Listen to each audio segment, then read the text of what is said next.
नमस्कार दोस्तों, मेरा नाम है शिवांश और आप मेरा चैनल देख रहे हैं जॉब फेयर।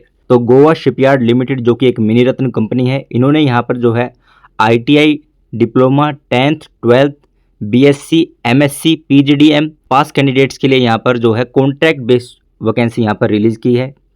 जो आपका जो ये कॉन्ट्रैक्ट रहने वाला है, direct recruitment on fix term contract basis for a period of 3 year, यानी 3 साल के लिए जो है आपका कॉन्ट्रैक्ट जॉब आपकी रहने वाली है। एक्सटेंडेबल बाय 2 ईयर्स, बाद में जो है ये 2 साल के लिए आपका और जो है आपका ट्रेनिंग पीरियड बढ़ा सकते हैं। तो लगभग मान के चलिए आपका जो है ये 5 साल का जो है कॉन्ट्रैक्ट जॉब जो आपकी ये रहने वाली है। एक और बात, यहाँ पर जीएसएल जो है मिनी रत्न कंपनी तो है ही, साथ में जो है ये मिनिस्ट्री ऑफ डिफेंस सेक्टर है जो कि भारत सरकार के अंतर्गत आता है। ये जो है आपकी जो यूनिट है आपकी वास्को डा गामा यानी गोवा में आपकी जो है ये यूनिट रहने वाली है। ठीक है, यहाँ पर जो है पहली पोस्ट जो रहेगी जूनियर सुपरवाइजर सेफ्टी इलेक्ट्रिकल के लिए जो पहली पोस्ट है, नंबर ऑफ वैकेंसी यहाँ पर एक रिलीज़ की गई है जो कि जनरल वालों के लिए है।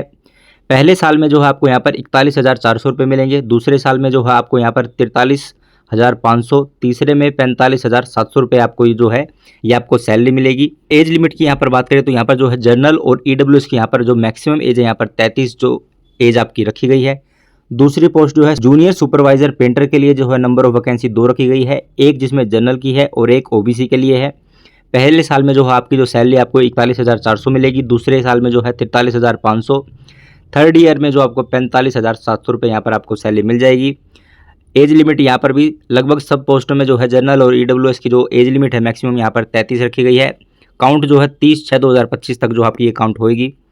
तीसरी जो पोस्ट है यहाँ पर असिस्टेंट सुपरिटेंडेंट फाइनेंस के लिए है, जिसमें नंबर ऑफ वैकेंसी 2 है, दोनों ही यहाँ पर जनरल वालों के लिए है।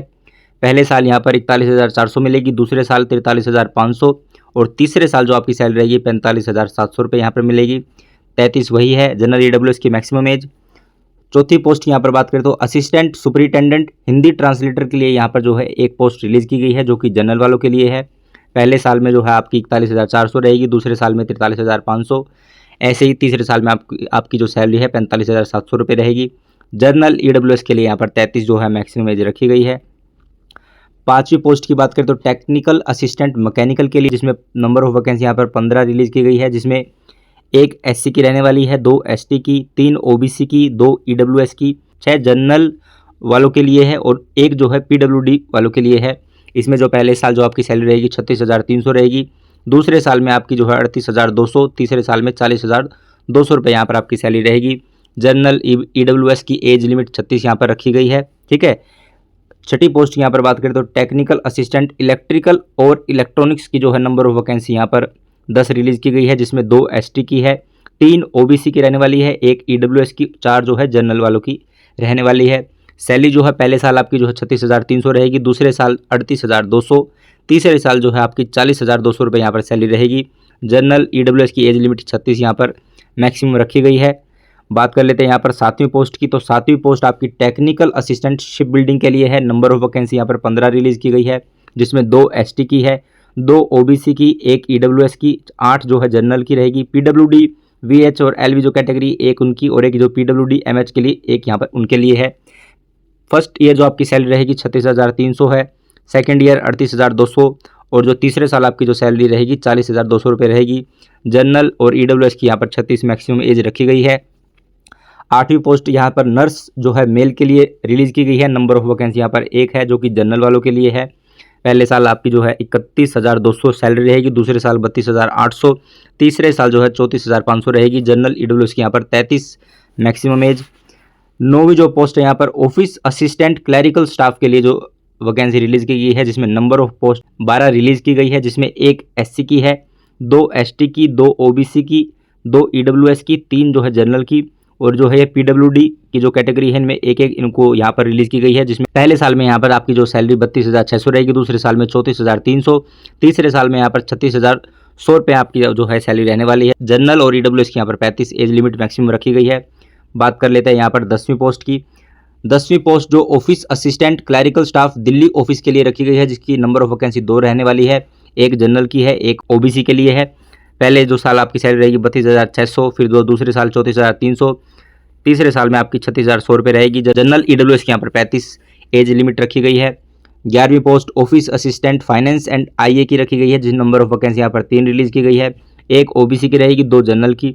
पहले साल जो आपकी सैलरी रहेगी 29,500 रहेगी, दूसरे साल 31,000, तीसरे साल जो है 32,600 रहेगी। जनरल और ईडब्ल्यूएस की यहाँ पर 33 एज लिमिट रखी गई है। 12वीं पोस्ट जो है शिप राइट फिटर के लिए रखी गई है। नंबर ऑफ वैकेंसी 4 रिलीज़ की गई है, जिसमें एक ओबीसी की है, एक एसटी की और 2 जनरल की रहने वाली है। 28,700 रुपये पहले साल सैलरी, दूसरे साल 30,200 रुपये, तीसरे साल में जो है 31,800 रुपये रहेगी। यहाँ पर जो आपकी जनरल ईडब्ल्यूएस की 33 एज लिमिट रखी गई है। 13वीं जो पोस्ट है यहाँ पर स्ट्रक्चरल फिटर वालों के लिए है, जो नंबर ऑफ वैकेंसी यहाँ पर 10 रिलीज़ की गई है, जिसमें एक एसटी की, एक ईडब्ल्यूएस की, एक ओबीसी की और जो 7 जो है जनरल वालों के लिए रिलीज़ की गई है। पहले साल जो आपकी सैलरी रहेगी 28,700, दूसरे साल 30,200, तीसरे साल में जो है 31,800 आपकी सैलरी रहेगी। जनरल ईडब्ल्यूएस की 33 में एज जो लिमिट रखी गई है। अगली जो पोस्ट है वेल्डर के लिए है, जिसकी जो नंबर ऑफ वैकेंसी 8 रिलीज़ की गई है। एक एसटी की रहने वाली है, इसमें एक ओबीसी की, एक ईडब्ल्यूएस की, 4 जो है जनरल की रहेगी और जो एक है पीडब्ल्यूडी इनकी कैटेगरी की रहेगी। पहले साल जो आपकी सैलरी रहेगी 28,700, दूसरे साल 30,200 और जो तीसरे साल में आपकी 31,800 आपको सैलरी मिलेगी। जनरल ईडब्ल्यूएस की 33 में एज लिमिट रखी गई है। 15वीं जो पोस्ट है यहाँ पर मशीनिस्ट के लिए रखी गई है। नंबर ऑफ वैकेंसी 4 रिलीज़ की गई है। पहली जो है एक ओबीसी के लिए रहेगी, 3 जो है जनरल की रहेगी। 28,700 आपको पहले साल आपको सैलरी मिलेगी, दूसरे साल 30,200 रुपये और जो तीसरे साल आपको 31,800 रुपये में यहाँ पर मिल जाएगा। जनरल ईडब्ल्यूएस की यहाँ पर 33 एज लिमिट मैक्सिमम यहाँ पर रखी गई है। 16वीं जो पोस्ट है सेफ्टी स्टीवार्ड की यहाँ पर 4 पोस्ट रिलीज़ की गई है, जिसमें एक ओबीसी है, 2 जनरल और एक ईडब्ल्यूएस है। पहले साल आपकी सैलरी 28,700, फिर जो है दूसरे साल 30,200, तीसरे साल 31,800 आपकी सैलरी रहेगी। जनरल ईडब्ल्यूएस की 33 यहाँ पर भी जो है मैक्सिमम एज आपकी रखी गई है। आखिरी जो पोस्ट यहाँ पर पेंटर के लिए रिलीज़ की गई है, जो कि नंबर ऑफ पोस्ट यहाँ पर उनके लिए 8 रिलीज़ की गई है, जिसमें 5 जनरल की है, एक एसटी की, एक ओबीसी के लिए है और एक ईडब्ल्यूएस के लिए है।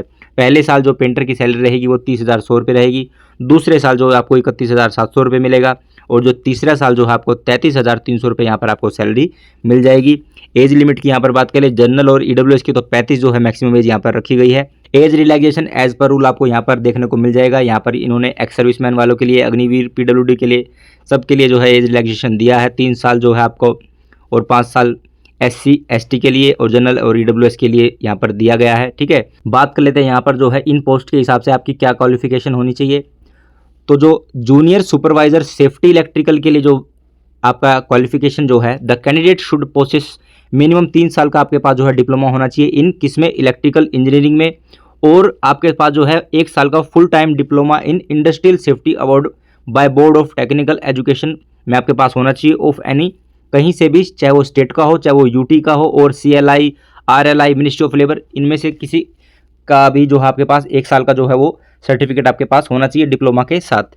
इसेंशियल वर्क एक्सपीरियंस आपका क्या होना चाहिए, यहाँ पर जो है आपको the candidate should possess minimum 2 साल का यहाँ पर आपका जो है एक्सपीरियंस मांगा गया है इन द सुपरवाइजरी कैपेसिटी में।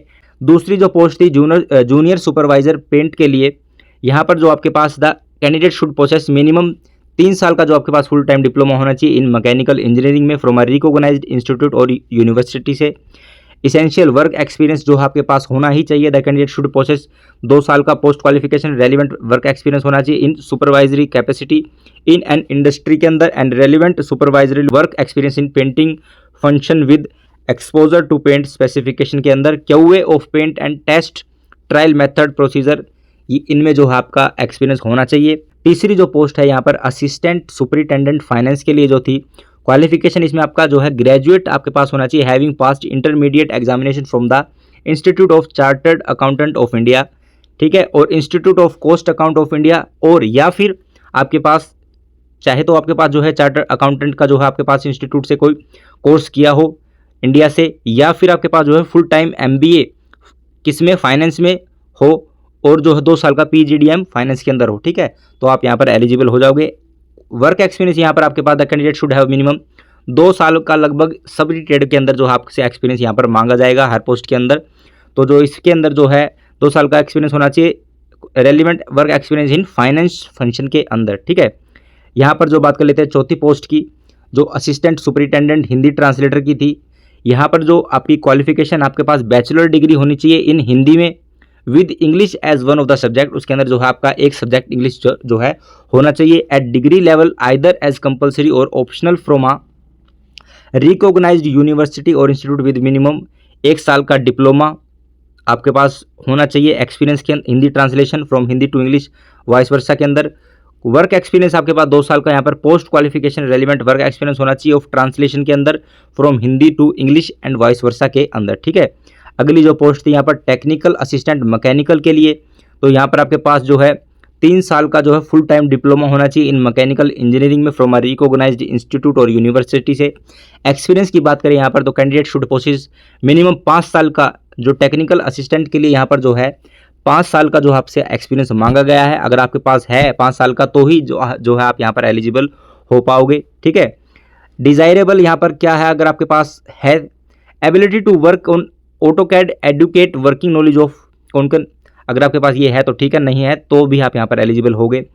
छठी जो पोस्ट थी technical assistant electrical and electronics के अंदर, यहाँ पर आपके पास जो है 3 साल का फुल टाइम डिप्लोमा होना चाहिए इन इलेक्ट्रिकल में या फिर इलेक्ट्रॉनिक इंजीनियरिंग में from recognised university or institute से।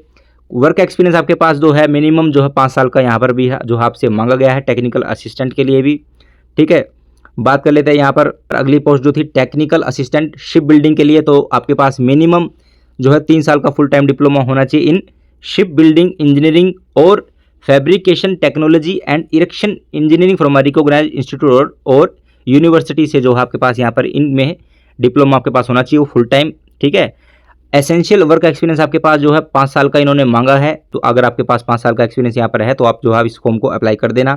8वीं जो पोस्ट थी नर्स मेल के लिए, तो यहाँ पर आपके पास BSc नर्सिंग और मिनिमम 2 साल का BSc नर्सिंग तो होनी चाहिए और उसके साथ जो है आपके पास 2 साल का जो है full time diploma course in nursing में आपके पास होना चाहिए and midwifery from recognised institute board या यूनिवर्सिटी से। एसेंशियल वर्क एक्सपीरियंस आपके पास क्या होना चाहिए, the candidate should have 2 year working experience in 2 साल अगर आपने जो आपके पास एक्सपीरियंस है इन हॉस्पिटल और गवर्नमेंट या फिर PSC मेडिकल सेंटर के अंदर अगर आपने काम किया है और आपके पास 2 साल का एक्सपीरियंस है तो आप जो है यहाँ पर एलिजिबल हो जाओगे। 9वीं जो पोस्ट थी यहाँ पर ऑफिस असिस्टेंट के लिए, तो आपके पास यहाँ पर candidate should possess bachelor degree in किस में होनी चाहिए, इन एनी डिसिप्लिन, किसी में भी आपकी जो है बैचलर डिग्री आपके पास होनी चाहिए। उसके साथ आपके पास 1 साल का सर्टिफिकेट कोर्स होना चाहिए इन कंप्यूटर एप्लीकेशन में। इन case of bachelor degree in computer या IT में अगर होती है तो जो separate certificate in computer application is not required. अगर जो आपने बैचलर अगर कर रखी है और आपके पास 1 साल का सर्टिफिकेट कोर्स है कंप्यूटर एप्लीकेशन के अंदर तो भी आप यहाँ पर एलिजिबल है। और अगर आप जो यहाँ पर बैचलर डिग्री आपने जो कंप्यूटर और IT सेक्टर में कर रखी है तो जो इन्होंने जो सर्टिफिकेट मांगा कंप्यूटर का वो जो है यहाँ पर आपका जो रिक्वायर्ड नहीं है, ठीक है, क्योंकि जो आपने बैचलर डिग्री ही जो आपने कंप्यूटर IT में कर रखी है तो वो जो है एप्लीकेशन सर्टिफिकेट जो है वो आपको आता ही होगा काम, ठीक है। तो दोनों ही यहाँ पर इन्होंने बात अपनी रखी है। तो वर्क एक्सपीरियंस यहाँ पर क्या है, द कैंडिडेट शुड पोसेस 3 साल का जो है यहाँ पर आपका वर्क एक्सपीरियंस मांगा है इन क्लैरिकल वर्क के लिए, ठीक है। अगली पोस्ट जो थी यहाँ पर ऑफिस असिस्टेंट क्लैरिकल स्टाफ की, यहाँ पर जो है the candidate should possess bachelor degree in any discipline, किसी भी स्ट्रीम से आपने अगर बैचलर डिग्री कर रखी है विद उसके साथ आपके पास जो है 1 साल का सर्टिफिकेट कोर्स होना चाहिए इन कंप्यूटर एप्लीकेशन में। या फिर अगर आपने इन केस ऑफ बैचलर डिग्री वही आपका जो ऊपर जो था यहाँ पर भी सेम बात इन्होंने कही है कि बैचलर डिग्री अगर आपने इन कंप्यूटर और IT में कर रखी है तो separate certificate in computer application is not required. अलग से जो आपका जो सर्टिफिकेट नहीं भी होगा तो भी यहाँ पर चलेगा, ठीक है। एसेंशियल वर्क एक्सपीरियंस यहाँ पर आपका क्या है, द कैंडिडेट शुड पोसेस 3 साल का यहाँ पर सेम वही एक्सपीरियंस मांगा गया है इन क्लैरिकल वर्क के लिए। अगली पोस्ट जो है यहाँ पर office assistant finance internal audit के लिए जो था, तो यहाँ पर candidate should possess degree in commerce के अंदर आपकी जो है डिग्री होनी चाहिए with certificate course in computer application के साथ।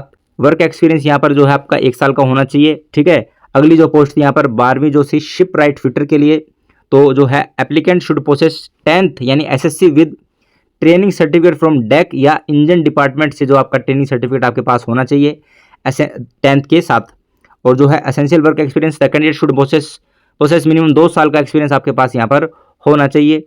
अगली जो पोस्ट थी यहाँ पर स्ट्रक्चरल फिटर के लिए जो थी, the candidate should possess ITI NCBT national apprentice certificate जो आपके पास होना चाहिए, ITI भी होनी चाहिए और नेशनल अप्रेंटिस सर्टिफिकेट भी इन स्ट्रक्चरल फिटर में या फिर फिटर जनरल में या फिर शीट मेटल वर्कर जो ट्रेड है, इन ट्रेड से अगर ITI कर रखी है और उसमें आपके पास अप्रेंटिस सर्टिफिकेट आपके पास है तो यहाँ पर आप एलिजिबल हो जाओगे। ठीक है, यहाँ पर जो एक्सपीरियंस मांगा गया है आपका, द कैंडिडेट शुड पोसेस 2 साल का जो है एक्सपीरियंस आपका होना चाहिए इन जो भी इन रेलिवेंट जो ITI ट्रेड थी इनके अंदर। ठीक है, अगली जो पोस्ट है यहाँ पर वेल्डर के लिए है। वेल्डर के लिए जो क्वालिफिकेशन आपके पास ITI होनी चाहिए इन वेल्डर ट्रेड के अंदर। ठीक है, यहाँ पर जो है आपके पास अप्रेंटिस सर्टिफिकेट नहीं मांगा गया है, सिर्फ जो आपके पास ITI होनी चाहिए वेल्डर ट्रेड से। वर्क एक्सपीरियंस यहाँ पर आपके पास 2 साल का होना चाहिए रेलिवेंट ट्रेड से जो वेल्डर के रहने वाली है। ठीक है, यहाँ पर जो है अगली ट्रेड थी मशीनिस्ट के लिए। मशीनिस्ट के लिए जो है आपके पास ITI होनी चाहिए क्वालिफिकेशन आपकी in trade off machinist trade से।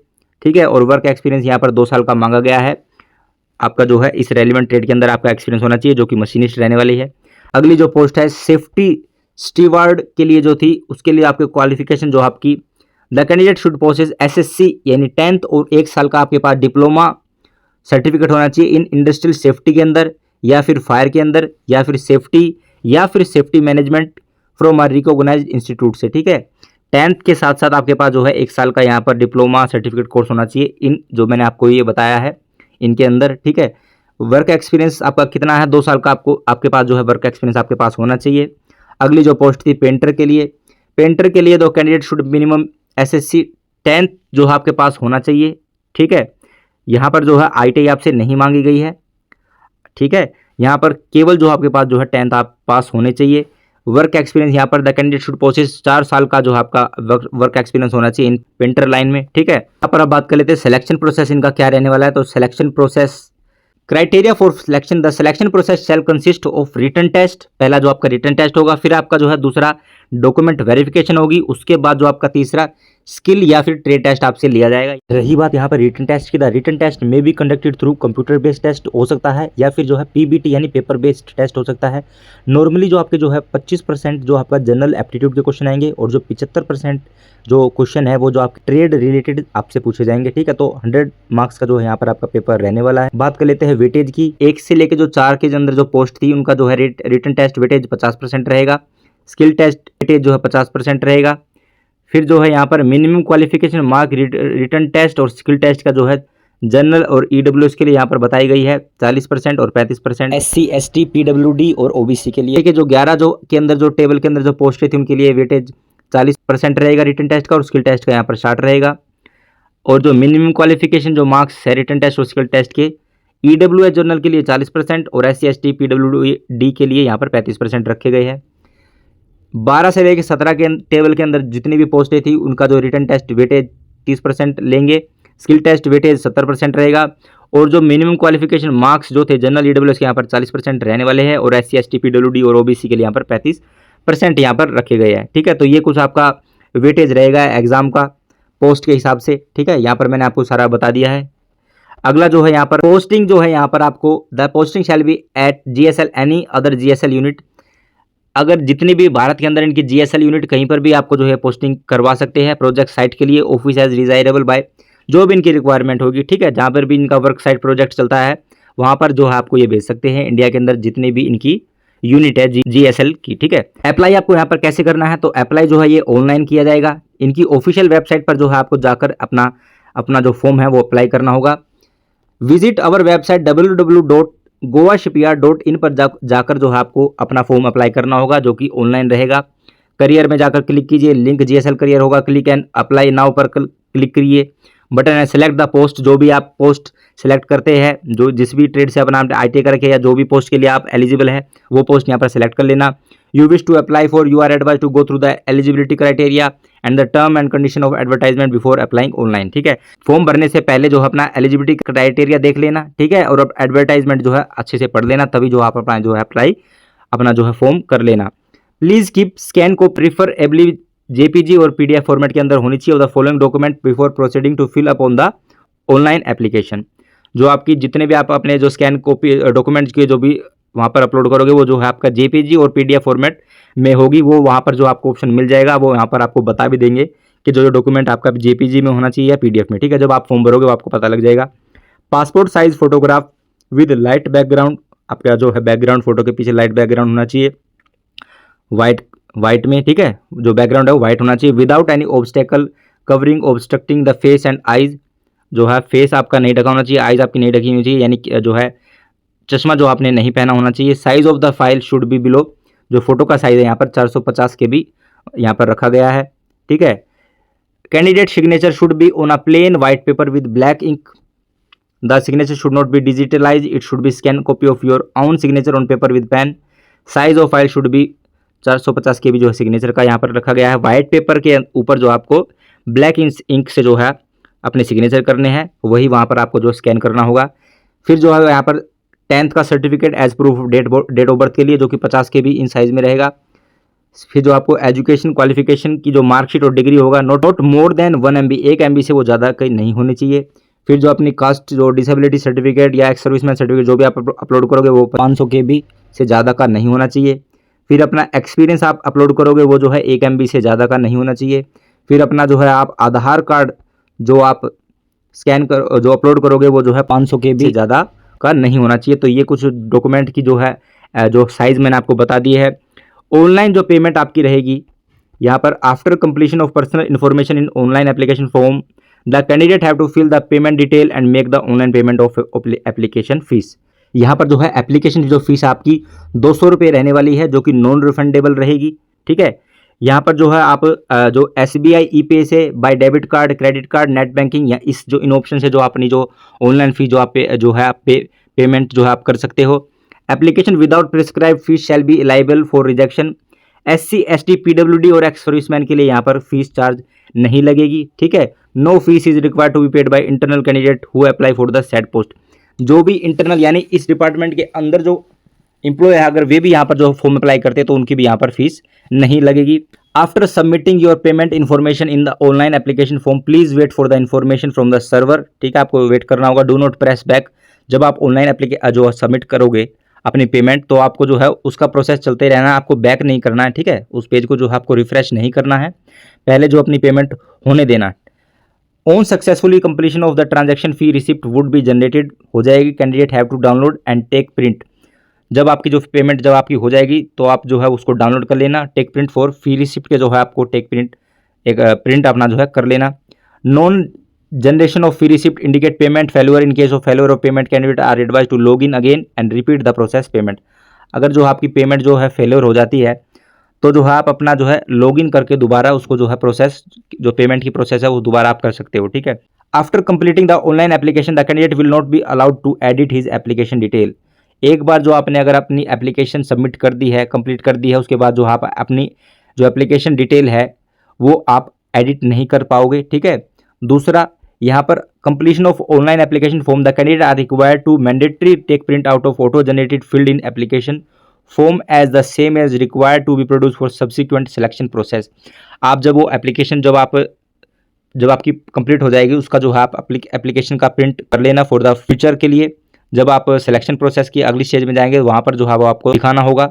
ऑनलाइन एप्लीकेशन जो है 12 जुलाई से जो है इसकी ऑनलाइन एप्लीकेशन चालू हो जाएगी और जो 11 अगस्त तक जो है यानी 1 महीना लगभग आपके जो है फॉर्म चलेंगे। 11 अगस्त शाम 5 बजे तक जो है आपके जो है ये आप जो अपना फॉर्म अप्लाई कर सकते हैं। तो यही कुछ था आपका form GSL Goa shipyard limited का, जो कि मिनी रत्न कंपनी है। बेहतरीन सैलरी के साथ जो है आपकी जो है बेहतरीन अपॉर्चुनिटी जो आपको यहाँ पर GSL दे रहा है, तो जरूर इस फॉर्म को अप्लाई करें। आशा करता हूं मेरे द्वारा दी गई जानकारी आपको अच्छी लगी होगी, तो मेरी इस वीडियो को लाइक कीजिए, अपने दोस्तों के साथ शेयर कीजिए। चैनल पर नए हो तो मेरे इस चैनल जॉब फेयर को सब्सक्राइब कीजिए ताकि गवर्नमेंट और प्राइवेट जॉब की रेगुलरली अपडेट आपको मिल सके। तो थैंक यू एवरीवन।